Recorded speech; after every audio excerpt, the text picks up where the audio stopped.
Welcome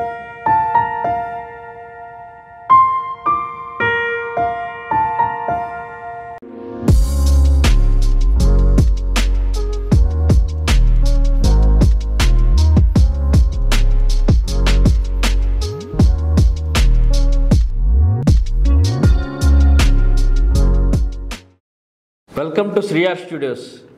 ఈరోజు మనం మాట్లాడుకోబోయే అంశం సోషల్ మీడియాలో జరుగుతున్న ఒక విపరీతమైన పోకడ గురించి, భయంకరమైన ధోరణి గురించి, నానాటికి పెచ్చుమీరిపోతున్న అత్యంత ఘోరమైన విధానం గురించి.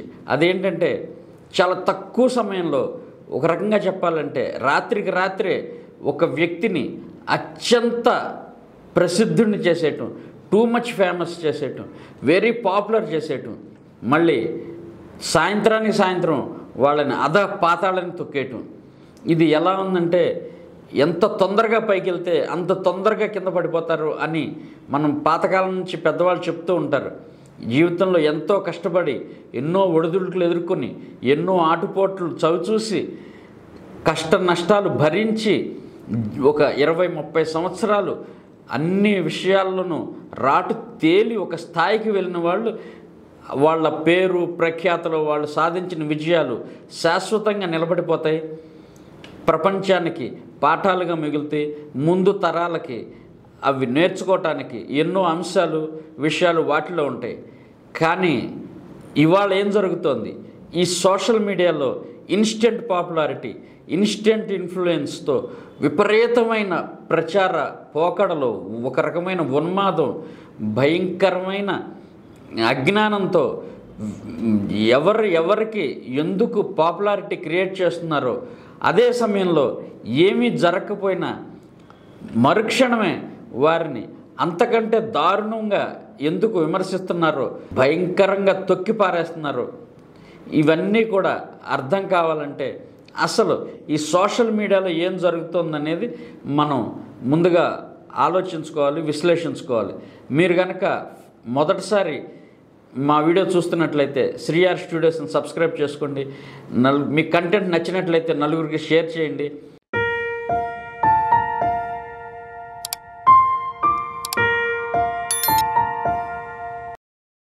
గత కొన్ని సంవత్సరాలుగా సోషల్ మీడియా ధోరణిని చూస్తూనే ఉన్నాం.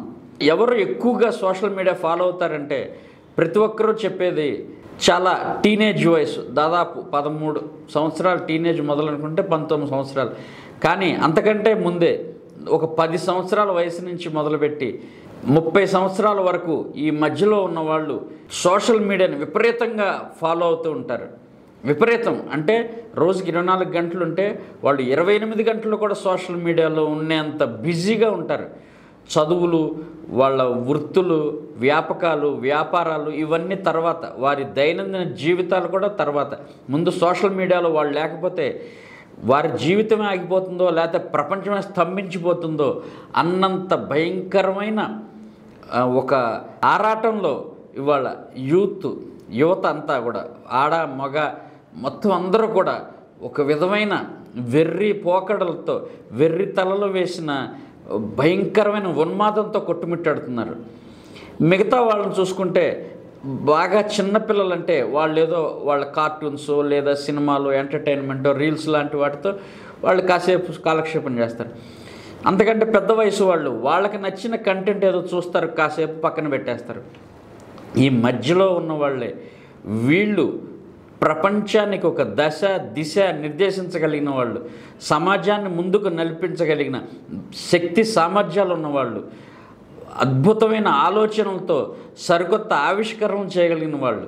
వీళ్ళు ఏం చేస్తున్నారంటే గంటలు రోజులు ఆ సోషల్ మీడియాలో పడి పనికిమాలిన కంటెంట్, చెత్త చెదారాన్ని ఇష్టారాజ్యంగా ప్రమోట్ చేస్తూ భయంకరమైన పరిస్థితులను సృష్టిస్తున్నారు. చేతిలో ఒక ఫోను, అది ఈరోజు మనకు ఒక మంచి గ్యాడ్జెట్గా, ఒక మంచి ఉపకరణంగా ఉండాల్సింది పోయి అది ఒక రుగ్మతగా మారిపోయింది. మనం చూస్తూనే ఉంటాం, గుడికి వెళ్తాం, అక్కడ దేవుడు పూజ జరుగుతూ ఉంటుంది, హారతిస్తూ ఉంటారు. అక్కడ ఎంతమంది దండం పెట్టుకుంటున్నారు? లేదు. ముందు జేబులోంచి ఫోన్ తీసి ఆన్ చేసి రికార్డ్ చేస్తూ ఉంటారు. అది అన్ని వయసుల వాళ్ళు చేస్తూ ఉంటారు. అదేం పిచ్చో అర్థం కాదు. అక్కడ మొదలు పెడితే ఎక్కడైనా కానివ్వండి, రోడ్డు మీద వెళ్తూ ఉంటే ఎవడన్నా పొరపాటున జారి పడిపోతే పరుగును వెళ్ళి వాడిని లేపటం తర్వాత సంగతి, ముందు ఫోన్ తీసి అది షూట్ చేస్తూ ఉంటారు. ఈ విధంగా ఇవాళ ఎంత భయంకరమైన పరిస్థితి అంటే రైళ్లలో కావచ్చు, బస్సుల్లో కావచ్చు, మార్కెట్లో కావచ్చు, ఎక్కడైనా సరే ఎక్కడి నుంచి ఎవడు ఫోన్లో మన మూడో కంటితో చూస్తున్నాడు అనే భయంతో వణికిపోవాల్సిన పరిస్థితి. ఏ ఒక్క మనిషికి ఇవాళ ప్రపంచంలో జీవితంలో ప్రైవసీ అనేది లేదు. ఎక్కడ కెమెరా ఉందో ఆ కెమెరా మన ఎటు నుంచి చూస్తుందో, ఏ పరిస్థితుల్లో మన వ్యవహార శైలిని, మన ప్రవర్తనని రికార్డ్ చేస్తుందో మనకు తెలియదు. ఇక షాపింగ్ మాల్స్లో కావచ్చు, ప్రైవేట్ హోటల్ రూమ్స్లో కావచ్చు, ఇక కొన్ని జరుగుతున్న అరాచకాల గురించి అయితే చెప్పుకోవడానికి కూడా సిగ్గుపడి బయటికి రావటం లేదు. కానీ చాలా దారుణాలు జరుగుతున్నాయి ఈ చేంజ్ రూమ్స్లో కానీ, షాపింగ్ మాల్స్లో, హోటల్ రూమ్స్లో కానీ. సరే, ఇవన్నీ పక్కన పెట్టేస్తే మనం మాట్లాడుకోవాలనుకునేది వాళ్ళు ఏంటంటే, హఠాత్తుగా ఉన్నట్టుండి ఒక రోజున ఏదో ఒక వీడియో వస్తుంది, వైరల్ అవుతుంది సోషల్ మీడియాలో, ఇంకంతే వాళ్ళు ఎంత పాపులర్ అయిపోతారంటే ప్రపంచంలో ప్రతి ఒక్కళ్ళు ఇక దాన్నే వేలమెర్రిగా పిచ్చిగా ఒకరి నుంచి ఒకరికి షేర్ చేసేసుకోవటం, అదే పనిగా దాన్ని చూడటం, దానికి సంబంధించిన రకరకాల కంటెంట్ని క్రియేట్ చేయటం, రీల్స్గా కావచ్చు, మెమేస్ కావచ్చు, ఇంకా రకరకాలుగా. ఉదాహరణ తీసుకుంటే వెస్ట్ బెంగాల్లో రాణాఘాట్ అనే రైల్వే స్టేషన్లో ఒక బెచ్చగత్తె రోను మండల్ అనే ఒక ముసలావిడ ఏదో తన వృత్తిలో భాగంగా పిచ్చిగా ఏదో ఒక మూల కూర్చొని పాట పాడుకుంటుంటే ఆవిడ్ని ఎవడో పని పాట లేనివాడు రైల్వే స్టేషన్లో ట్రైన్ కోసం వెయిట్ చేసేవాడు ఫోన్లో షూట్ చేశాడు, సోషల్ మీడియాలో పోస్ట్ చేశాడు. అంతే, ఓవర్ నైట్ పాపులారిటీ. మొత్తం దేశం మొత్తం ఆ పేరు, ఆ పాట మారుమోగిపోయింది. ఎంతగా అంటే సాక్షాత్తు హిందీ మ్యూజిక్ డైరెక్టర్ హిమేష్ రేష్మయ్య ఆవిడ్ని ముంబై పిలిపించి సినిమా పాట పాడించే అంత. సరే, పోనీ ఆవిడకైనా సంగీతం వచ్చా? ఏమీ రాదు. ఏదో వచ్చి రాని పాట ఒకటి పాడుకుంది. సహజం, ఇవాళ ప్రపంచంలో ప్రతి ఒక్కళ్ళు ఎప్పుడో ఒకప్పుడు ఏదో ఒక సందర్భంలో తమకు నచ్చిన పాట ఏదో హమ్ చేస్తూ ఉంటారు, కాస్త పైకి పాడుకుంటూ ఉంటారు. ఇక అది కూడా విచిత్రం అయిపోయింది ఈ జనరేషన్కి. ఇంకా అంతకంటే ఏం చెప్పలేం. అయితే ఆవిడేమన్నా గొప్ప సింగర్ అయిపోయిందా తర్వాత అంటే లేదు. ఏమైపోయిందో తెలియదు. బహుశా ఆ స్టేషన్కి కూడా వెళ్ళలేక ఇంకేదన్నా స్టేషన్లో కూర్చుని బిచ్చమెత్తుకుంటుందో తెలియదు. అదేవిధంగా మన ఆంధ్రప్రదేశ్లో కూడా గోదావరి జిల్లాలో ఒక పల్లెటూరు ఆవిడ, ఒక లారీ డ్రైవర్ భార్య, మధ్యాహ్నం పూట ఏమి తోయక గుమ్మంలో కూర్చుని ఏదో పాటలు పాడుకుంటూ ఉండేది.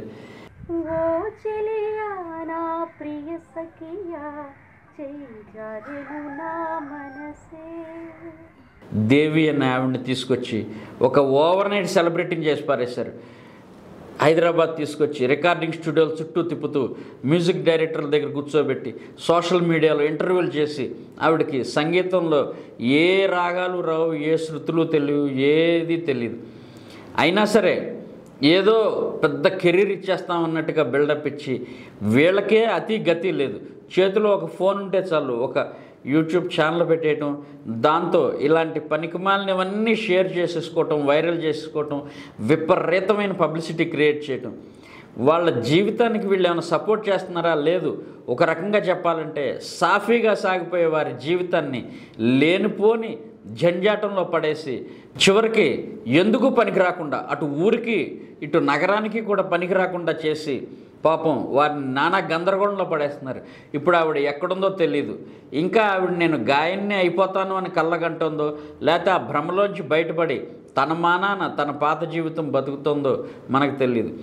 ఇదే రకంగా వెస్ట్ బెంగాల్లో ఎవడో వేరుశెనగ పప్పు అమ్ముకునేవాడు ఒక లోనా మీద తన సంచులు తగిలించుకుని, సహజంగా మనం చూస్తూనే ఉంటాం, కూరగాయలు అమ్ముకునే వాళ్ళు కావచ్చు, వేరే వస్తువులు అమ్ముకునే వాళ్ళు కావచ్చు, వీధుల్లో మోపెడ్ల మీద వస్తూ విచిత్రంగా పిలుస్తూ ఉంటారు అందరినీ. ఎందుకంటే వినియోగదారులని ఆకర్షించడానికి వాళ్ళు తమ శైలిలో తాము ఏదో ఎంచుకుంటారు. ఆ విధంగానే అతను కచ్చా బాదం అని ఏదో ఒక పాటలా కట్టి పాడుకుంటుంటే అతన్ని ఓవర్ నైట్ పెద్ద సెలబ్రిటీని చేసి పారేశారు. পায়েতুড়া হাতের পাল্লা থাকে যদি সিটি গলেছেন দিয়ে যাবেন তাতে সমান সমান বাদাম পাবেন বাদাম বাদামে দাদা কাঁচা বাদাম আমার কাছে নেই কবু ভাজা বাদাম. దాని మీద విపరీతమైన రీమిక్సులతో పాటలు, డ్యాన్సులు, ఆల్బమ్స్ ఒకటేంటి మొత్తం దేశం మొత్తానికి ఇదేదో కొత్త సాంస్కృతిక విప్లవంలాగా చేసుకొచ్చేసారు. మతిలేని ఈ యువత, ఈ తరం, అది ఆ ట్రెండ్ కూడా అయిపోయింది. అతను ఏమైపోయాడో తెలియదు పాపం. ఇప్పుడు కనీసం ఆ పనన్నా చేసుకుంటున్నాడో లేదా ఎందుకు పనికి రాకుండా ఒక మూల పడాల్సిన పరిస్థితి వచ్చిందో తెలియదు. ఆ విధంగా అతను అయిపోయాడు. అదేవిధంగా ఇక మన రాష్ట్రం విషయానికి వస్తే మన తెలంగాణలో మహబూబ్ నగర్ జిల్లా కొల్లాపూర్లో ఒక అమ్మాయి, శిరీష అనే అమ్మాయి, తనకి సరదా తన ఫోన్లో వీడియోలు తీసి సోషల్ మీడియాలో పోస్ట్ చేస్తూ ఉంటుంది.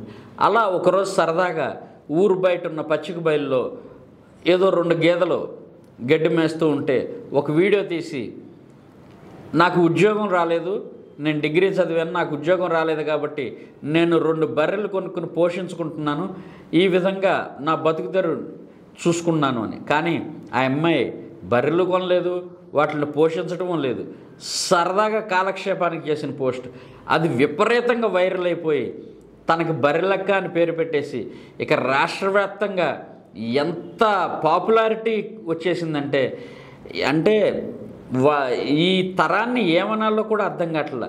గొర్రెలనాలో లేకపోతే గొర్రెలు కూడా సిగ్గుపడే కొత్త ఏదన్నా జాతి అనాలో కూడా అర్థం కాని పరిస్థితి. ఇక ఎంత పాపులారిటీ క్రియేట్ చేశారంటే ఆ అమ్మాయి తుమ్మినా, దగ్గినా, నవ్వినా, ఏడ్చినా, నడిచినా, కూర్చున్నా కూడా ప్రతిక్షణం ఫాలో అయిపోవటమే. చివరికి ఏ స్థాయికి వచ్చేసిందంటే మొన్న 2023లో జరిగిన ఎన్నికల్లో తను కొల్లాపూర్ అసెంబ్లీ నియోజకవర్గం నుంచి అభ్యర్థిగా నామినేషన్ వేసి పోటీ చేసే స్థాయికి, దానికోసం వేరు ఓళ్ళ నుంచి కొంతమంది పనిగట్టుకుని మళ్ళీ వెళ్ళి ప్రచారం చేయటం. తీరా చూస్తే తన వ్యక్తిగత జీవితం కానీ కుటుంబ నేపథ్యం కానీ అంత సంతోషకరమైనవేమీ కాదు. ఏదో సరదాగా తాను సోషల్ మీడియాలో చేసిన ఒక పోస్టు ఇంత తన జీవితాన్ని ఇలా మలుపు తిప్పేసింది. ఆ మలుపు ఎటు తిరిగిందో మనకు తెలియదు, కానీ ప్రస్తుతానికైతే నిశ్శబ్దం అయిపోయింది. ఈ విధంగా చెప్పుకుంటూ పోతే హైదరాబాద్లో మనం చూస్తూనే ఉంటాం. మీరు ఎటు వెళ్ళినా, ముఖ్యంగా ఇటు మాదాపూర్, గచ్చిబౌలి, లేదా ఇవాళ హైదరాబాద్ మహానగరం అంతా కూడా విస్తరించింది. రోడ్డు పక్కన ఒక బెంచి వేసి దాని మీద ఇంటి దగ్గర తాము వండుకొచ్చిన నాన్ వెజ్ కూరలు పెట్టి అమ్ముకుంటూ ఉంటారు. అది వాడికి బతుకు తెరువు, ఒక మంచి ఆలోచనే. ఫుడ్ బిజినెస్ చేసుకుంటూ ఉంటారు. ఫుడ్ ట్రక్కులు పెట్టలేకపోయినా కనీసం ఈ డబ్బాల్లో వండుకొచ్చి అందరికీ భోజనం అందించడం, ఏదో కాస్త అందుబాటులో ఉన్న రేట్లలో నాన్ వెజ్ వంటకాలు రుచికరంగా చేసి, ఇలా మాదాపూర్ ప్రాంతంలో అమ్ముతున్న ఒక ఆవిడ దగ్గర వెళ్ళామా, తిన్నామా, వచ్చామా అన్నట్టు లేకుండా, ఇవాళ చెప్పాం కదా, చేతిలో సెల్ ఫోన్ ఉంటే దానికి సమయం, సందర్భ శుద్ధి ఇలాంటివి ఏమీ అవసరం లేదు. వెంటనే తీయటం, అది షూట్ చేసేయటం. కుమారి ఆంటీ అని చెప్పేసి ఒక ఆవిడ్ని, పాపం ఫుడ్ బిజినెస్ చేసుకునే ఆవిడ్ని ఎంత పాపులర్ చేసి పారేశారంటే, ఇక అసలు అక్కడ ఆవిడ వ్యాపారం చేసుకునే చోట ట్రాఫిక్ జాములు కూడా ఏర్పడిపోయాయి. అంటే నగరం నలుమూల నుంచి కూడా, చుట్టుపక్కల జిల్లా నుంచి కూడా జనం వచ్చేసి అక్కడ తినేసే అంత విచిత్రమైనది ఏం లేదు. నగరంలో కొన్ని వందల మంది అలాగే జీవనాధారంగా చేసుకుని బతుకుతున్నారు. కానీ ఈ సోషల్ మీడియా పాపులారిటీతో ఒక్కసారిగా ఆ కుమారి ఆంటీ అనే ఆవిడ విపరీతంగా పాపులర్ అయిపోవటం, తన బిజినెస్ విపరీతంగా పెరిగిపోవటం అంతవరకు బాగానే ఉంది.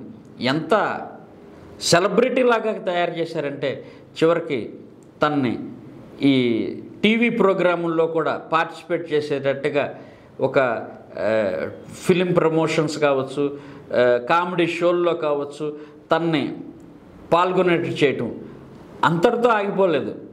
మొన్న 2024లో జరిగిన అసెంబ్లీ ఎలక్షన్లో గుడివాడ నియోజకవర్గంలో తను ప్రచారం చేయడానికి కూడా వచ్చింది అంటే ఇక మన గొర్రెల సంగతి చెప్పుకోవాల్సిన అవసరమేం లేదు. చివరికి తెలంగాణ ప్రభుత్వానికి చిర్రెత్తుకొచ్చి మొత్తం రోడ్ల పక్కన బళ్ళన్నీ అవతలకు తోసిపారేయటం వల్ల ప్రస్తుతం ఆవిడ ఎక్కడ వ్యాపారం చేసుకుంటుందో తెలీదు. కానీ ప్రస్తుతానికైతే కామ్గా ఆవిడ వ్యాపారం సాగుతూనే ఉంటుందని అనుకుంటున్నాం. ఇలా ఎక్కడ పడితే అక్కడ మీరు పాపులారిటీ ఇస్తున్నారా, పబ్లిసిటీ చేస్తున్నారా, లేకపోతే వారి జీవితాలని అస్తవ్యస్తం చేస్తున్నారా అనేది ఈ జనరేషన్కి ఎవరు చెప్తారు? వీళ్ళకి బుర్రల్లో కొంచెమన్న గుజ్జుంటే వారు ఇలాంటి పనులు చేయరు. ఇక మొన్న కుంభమేళా చూసాం. కుంభమేళాలో పాపం ఎక్కడో ఉత్తరప్రదేశ్ నుంచి ఎక్కడి నుంచో ఒక మారుమూల ప్రాంతం నుంచి పూసలు అమ్ముకోవడానికి వచ్చిన కుటుంబంలో ఒక అమ్మాయి, ఆ అమ్మాయి పిల్లి కళ్ళు ఎవడో వీడియో తీశాడు, దాన్ని సోషల్ మీడియాలో పోస్ట్ చేశాడు. ఇంకంతే. కుంభమేళాకి వెళ్ళేవాళ్ళు అక్కడ పవిత్ర స్నానాలు చేయడానికి వెళ్తున్నారో లేదా ఈ పూసలమ్మే అమ్మాయిని చుట్టానికి వెళ్తున్నారో తెలీదు. ఆ అమ్మాయి పేరు మోనాలిసా అని చెప్పి పాపులర్ చేశారు. ప్రతివాడు ఫోన్లు పట్టుకుని కెమెరాలు పట్టుకుని ఆ అమ్మాయి చుట్టూ వెంట పట్టమే. చివరికి ఆ అమ్మాయి చిరాకు వచ్చి ఫోన్ తీసి నేలకేసి కొట్టే పరిస్థితి. వాళ్ళ తల్లిదండ్రులు ఆ అమ్మాయిని ఊరికి కూడా పంపించేశారు. ఏదో హిందీ సినిమాలో హీరోయిన్గా బుక్ చేశారు. ఆ దర్శకుడు మరి ఏదో వేరే అంశానికి సంబంధించి ప్రస్తుతం జైల్లో ఉన్నాడు. ఆ అమ్మాయి భవిష్యత్తు ఏంటో మనకు తెలియదు. ఎంతమంది అమ్మాయిలు మనం చూస్తూనే ఉంటాం. అలాంటి వాళ్ళని మన చుట్టూ రోజు కొన్ని వందల మందిని చూస్తాం రోడ్డు మీదకి వెళ్తే. సడన్గా అమ్మాయికి అంత పాపులారిటీని ఎవరు క్రియేట్ చేశారు? ఎవరంటే ఇదిగో ఈ గొర్రె దాటు యూత్. వీళ్ళ చేతిలో ఫోన్ ఉంటే వీళ్ళకి బుర్రలు పనిచేయవు. బుర్ర నిండా మట్టి మశానం చేరిపోయి ఏం చేస్తున్నారో స్పృహ కూడా లేకుండా వాళ్ళు ప్రవర్తించే తీరు వల్ల ఇలాంటివి జరుగుతుంది. అదే కుంభమేళాలో ఒక ఐఐటి బాబా అని ఒకరిని పట్టుకున్నారు. వాడేదో ముంబై ఐఐటి నుంచి స్పేస్ టెక్నాలజీలో బీటెక్ చేశానని, తనకి ఫోటోగ్రఫీ అంటే ఇంట్రెస్ట్ ఉన్న తన తల్లిదండ్రులు ఒప్పుకోకపోవటం వల్ల తను బలవంతంగా చేయాల్సి వస్తుందని, బహుశా 3 Idiots సినిమాలో మాధవన్ క్యారెక్టర్ని ఓన్ చేసుకున్నట్టున్నాడు. ఏదో స్టోరీ చెప్పేశాడు. బయటకు వచ్చి నేను ఏదో ఫోటోగ్రఫీ చేస్తున్నానని చెప్పాడు. ఏం లేదు, అతను ఒక డ్రగ్ అడిక్ట్. మార్జువానా మత్తులో కాషాయం వేసుకొని కాలక్షేపం చేస్తున్నాడు. అందుకే మొన్న మార్చిలో ఈ అభయ్ సింగ్ అనే ఐఐటి గ్రాడ్యుయేట్ని పోలీసులు ఒక హోటల్లో గంజాయితో పాటు అరెస్ట్ చేశారు. ఇక తెలుగు సోషల్ మీడియాలో వస్తే ఒక వేణుస్వామి అనే ఒకడు ఉన్నాడు. అతను చెప్పేది జ్యోతిష్యము ఇంకేంటో తెలియదు, కానీ కేవలం సెన్సేషన్ క్రియేట్ చేయటం ఒక్కటే అతని లక్ష్యం అని మనకు అర్థమవుతూనే ఉంటుంది. తన దగ్గరికి వచ్చిన వాళ్ళు, తనకి చేయి చూపించిన వాళ్ళు, తనని జాతకం చెప్పమని అడిగిన వాళ్ళకు చెప్పడం ఒక ఎత్తు అయితే, తనకి సంబంధం లేని వాళ్ళు, తనకు పరిచయం లేని వాళ్ళు సెలబ్రిటీలు అయితే చాలు, వాళ్ళు పొలిటీషియన్స్ అయినా, ఫిలిం స్టార్స్ అయినా, ఇంకో వేరే పాపులర్ పర్సన్స్ ఎవరైనా, వాళ్ళ వ్యక్తిగత జీవితాల గురించి సోషల్ మీడియా సాక్షిగా నోటికొచ్చిన అవాకులు చవాకులు పేలటం, జనంతో పచ్చి బూతులు తిట్టించుకోవటం, అవే తనకి పాపులారిటీకి, పబ్లిసిటీకి, తన అభివృద్ధికి అవే సోపానాలు అన్నట్టుగా ఇక తోలుమందం స్థాయిలో బురదలో పంది ఎలా అయితే ఆస్వాదిస్తుందో అలా ఆస్వాదిస్తూ తన ప్రయాణాన్ని కొనసాగిస్తున్నాడు. అయినా సరే మన సోషల్ మీడియాలో వదిలిపెట్టరు. ఒక పక్క తిడుతూనే ఉన్నా సరే మళ్ళీ వెంట పడుతూనే ఉంటారు. అలాంటి వాళ్ళకి పాపులారిటీ క్రియేట్ చేస్తూనే ఉంటారు. వాళ్ళని ఓవర్ నైట్ మళ్ళీ చరిత్రహీనులుగా, పరమ నీచంగా కూడా అధపాతాలను తొక్కేస్తూ ఉంటారు. ఇక అదేవిధంగా చూసుకుంటే బిగ్ బాస్ ఇదొక పరమ నీచ నికృష్టమైన ప్రోగ్రాం అనేది ప్రతి ఒక్కరికి తెలుసుది. బహుశా నాకు తెలిసి తెలుగులో ఏ కాస్త ఇంగిత జ్ఞానం ఉన్నాళ్ళు కూడా ఆ ప్రోగ్రాంను ఫాలో అవుతున్నారు అంటే ఖచ్చితంగా మీకేదో మానసిక రుగ్మత ఉంటుంది. మీరు ఎంత తొందరగా మానసిక వైద్యుని సంప్రదిస్తే మీ జీవితం అంత స్మూత్గా సాగుతుంది. లేదంటే చాలా తొందరలోనే మీరు సైక్రాటిస్ట్తో పర్మనెంట్ ట్రీట్మెంట్ తీయించుకోవటము, హాస్పిటల్ అడ్మిట్ అవ్వడం జరగాల్సి వస్తుంది. ఒక పక్క అది చూడటమే ఒక జబ్బు అంటే దాని మీద రివ్యూలు సోషల్ మీడియాలో బిగ్ బాస్ మీద రివ్యూలు చెప్తూనే మిలియన్స్ వ్యూయర్స్తో బ్రహ్మాండంగా విలాసంగా సంపాదించుకుని జీవించేస్తున్న వాళ్ళు ఉన్నారంటే వీళ్ళనందరినీ ఏమనాలి?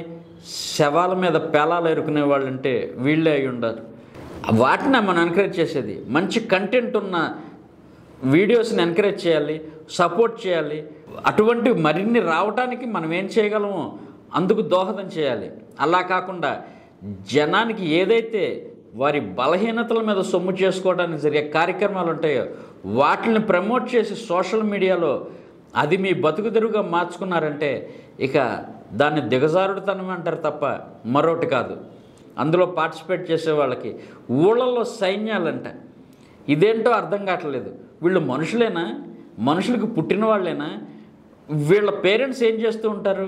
ఇలా ఆఫ్టర్ ఆల్ ఒక బిగ్ బాస్ ప్రోగ్రాంలో పాల్గొంటున్నందుకు అదేమన్నా గొప్ప మన టాలెంట్ని బయటపెట్టే, మనకు సంబంధించి ఏదన్నా గొప్ప పరిజ్ఞానాన్ని పరీక్షించే, మన విలువను పెంచే కార్యక్రమమా? లేదు. అందరూ చూస్తూనే ఉంటారు. పరమ నీచమైన కార్యక్రమం అది. దాంట్లో పార్టిసిపేట్ చేసే వాళ్ళకి సైన్యాలుగా వీళ్ళు రోడ్ల మీద ఊరేగుతున్నారంటే, ర్యాలీలు చేస్తున్నారంటే ఏం చేయాలంటే ఒక్కటే అనిపిస్తుంటుంది. రెండో ప్రపంచ యుద్ధ సమయంలో హిట్లర్ ఏ విధంగా అయితే గ్యాస్ ఛాంబర్లు పెట్టి తాను ద్వేషించే జాతుల్ని వాటిల్లో పెట్టి కొన్ని మిలియన్స్ కొద్దీ ఎలా అయితే తుడిచిపెట్టేశాడో అదేవిధంగా ఎవరైతే ఈ సైన్యాలని చెప్పి రోడ్ల మీదకి వస్తూ ఉంటారో వాళ్ళందరినీ కూడా ఇలాంటి గ్యాస్ ఛాంబర్లో పెట్టి సమూలంగా నిర్మూలించేస్తే ఈ దేశానికి పట్టిన సగం దరిద్రం వదిలిపోతుంది. అందులో ఎలాంటి అనుమానం లేదు. ప్రభుత్వం కూడా ఈ విషయంలో షూటెడ్ సైట్ ఆర్డర్స్ ఇచ్చిన నష్టం లేదు. ఎందుకంటే అలా బిగ్ బాస్లో విన్నర్స్ అయిన వాళ్ళు బయటకు వచ్చిన తర్వాత వాళ్ళ బతుకులేమనేవి మనం చూస్తూనే ఉన్నాం. ఎందుకు పనికి రాకుండా అంతకుముందు ఉన్న కెరీర్ కూడా నాశనం అయిపోయి వీళ్ళు సాధించింది ఏమీ లేకపోగా నలుగురిలో నవ్వులు పాలయ్యారే తప్ప వీళ్ళకి మిగిలిందేమీ లేదు. అదేవిధంగా మన ఆంధ్రప్రదేశ్ రాష్ట్రంలో చూస్తే బోర్గడ్ అనిల్ అనే ఒకడు, వాడి దగ్గరికి ఎవరో వెళ్ళరు, వాడే పిలిపించుకుంటాడు. సోషల్ మీడియా రకరకాల యూట్యూబ్ ఛానల్స్ని పిలిపించుకుని వాడి నోటికొచ్చిన చెత్తంతా వాగేసి ఇష్టం వచ్చినట్టు ఒళ్ళు మదం ఎక్కి కారు కూతలని కూశాడు. ఇవాళ అన్ని పోలీస్ స్టేషన్లో జైల్లో తిరుగుతున్నాడు. అయినా సరే ఇంకా ఆ మదం అనగలేదు. ఎందుకంటే మన సోషల్ మీడియాలో వాడి సైన్యం ఒకటి రెడీగా ఉంది మనకి బిగ్ బాస్ కార్యక్రమానికి. అలాగే ఇప్పుడు తాజాగా చూస్తే మనకి భయంకరంగా సోషల్ మీడియాలో ఒక ఉవ్వెత్తున ఎగిసిపడుతున్న వివాదం ఏంటంటే అలేఖ్యా చిట్టి పికిల్స్ అనే ఆ సిస్టర్స్కి సంబంధించిన వివాదం. అది చెప్పుకోవడానికి కూడా సిగ్గుచేటిన విషయం. వాళ్ళను ప్రమోట్ చేసిందే ఈ సోషల్ మీడియా యువత. వాళ్ళేదో ఇన్స్టాగ్రాముల్లోనూ ఈ సోషల్ మీడియాలో పిచ్చి పిచ్చి డ్యాన్సులు వీడియోలు పెట్టుకుంటే వాళ్ళని విపరీతంగా ఫాలో అయిపోయి వాళ్ళని ఎంకరేజ్ చేసి వాళ్ళేదో పచ్చళ్ళ వ్యాపారం చేసుకుంటే ఎగబడి దానికి విపరీతమైన పాపులారిటీ క్రియేట్ చేసి వాళ్ళ వ్యాపారాన్ని పదింతలు పెంచేసి చివరికి వాళ్ళేదో తాగిన మొత్తులోనో ఉన్మాదపు స్థితిలోనో పచ్చి బూతులు తిట్టారని ఖచ్చితంగా తప్పే. కానీ వాళ్ళకి ఆ పరిస్థితి తీసుకొచ్చింది ఎవరు? ఈ బుర్రలేని జనమే. బహుశా ఇందులో అన్ని వయసుల వాళ్ళు ఉంటారు. ఎందుకంటే ఇలా ఈ ఆడవాళ్ళు రీల్స్గా చేసే ఈ రకరకాల ప్రోగ్రామ్స్ చూసి చొంగగార్చుకునే బ్యాచ్లో ఈ మిడిల్ ఏజ్ వాళ్ళే ఎక్కువ మంది ఉంటారు. భార్యలు కనపడకుండా ఫోన్లు పట్టుకుని ఏదో సీరియస్ కంటెంట్ చూసేస్తున్నట్టు, రీసెర్చ్ చేసేస్తున్నట్టు, తామేదో అద్భుతమైన విషయాలు చూస్తున్నట్టు ఈ ఆడవాళ్ళని వాళ్ళ ఒంటి మీద సరిగ్గా గుడ్డలు వేసుకోకుండా గంతులు వేస్తుంటే చూసి ఎంజాయ్ చేసే ఈ బ్యాచ్ అంతా కూడా ఈ సిస్టర్స్ని కూడా అదే పద్ధతిలో ఎంకరేజ్ చేయటం, వాళ్ళ పచ్చళ్ళను లొట్టలేసుకుంటూ కొనుక్కు తినటం అన్నీ చేసి ఇవాళ ఎవరినో తిట్టారని చెప్పేసి వాళ్ళని మళ్ళీ అదే అంతకంటే రెట్టింపు స్థాయిలో వాళ్ళని భయంకరంగా విమర్శిస్తూ సోషల్ మీడియాలో భయంకరంగా వాళ్ళని పాతాళానికి వాళ్ళ మనుషులుగా కావచ్చు, వాళ్ళ వ్యాపారం విషయంలో కావచ్చు తొక్కిపారేశారు. ఏం చెప్పలేం. మళ్ళీ వాళ్ళని అలాగే పైకి కూడా లేపచ్చు. ఇది ఎలా ఉందంటే దీనికి ఒక ప్రాతిపదిక అంటూ ఏమీ లేదు. ఏ రోజు ఎవరికి ఎందుకు పాపులారిటీ క్రియేట్ చేస్తారో, ఎందుకు వైరల్ చేస్తారో, ఎందుకు వాళ్ళని అంత ఫేమస్ చేస్తారో దానికి ఒక క్రైటీరియా అంటూ ఏముండదు. అదొక మాస్ హిస్టీరియా, మోకోన్మాదం, అంతే. ఎగబడిపోతారు, అదే పనిగా చూస్తారు, ఒకళ్ళొకళ్ళు షేర్ చేసుకుంటారు, ఫార్వర్డ్ చేసుకుంటారు. భయంకరం. దానికి సంబంధించి రకరకాల ప్రోగ్రామ్స్, ప్రమోషన్స్, మెమోస్ అన్నీ చేస్తూ ఉంటారు. మళ్ళీ మరుక్షణమే వాళ్ళని బురదలో పడేసి కింద తొక్కేసి వాళ్ళ జీవితాలని సర్వనాశనం చేసేస్తూ ఉంటారు. అసలు సోషల్ మీడియాలోకి వచ్చి ఇలాంటి చేసినప్పుడే మీ జీవితాలు సర్వనాశనం అయిపోయినట్టే లెక్క. ఎప్పుడైతే మీ దగ్గర ఉన్న స్కిల్నో, నాలెడ్జ్నో, టాలెంట్నో కాకుండా ఇట్లాంటి చీప్ ట్రిక్స్ని నమ్ముకుని ఫాలో అయ్యి పాపులర్ అవ్వాలి అని మీరు సోషల్ మీడియాలోకి వస్తారో, అలాంటి వాళ్ళని ఎంకరేజ్ చేస్తూ ఇవాళ ఉన్న మెజారిటీగా దాదాపు 90% యూత్, వాళ్ళు ఆడైనా మొగైనా కావచ్చు, ఎంకరేజ్ చేస్తూ వాళ్ళని ఆకాశానికి ఎత్తేస్తూ వాళ్లకు సైన్యాలుగా తయారైపోయి యుద్ధాలు చేయడానికి కూడా సిద్ధపడిపోతారు.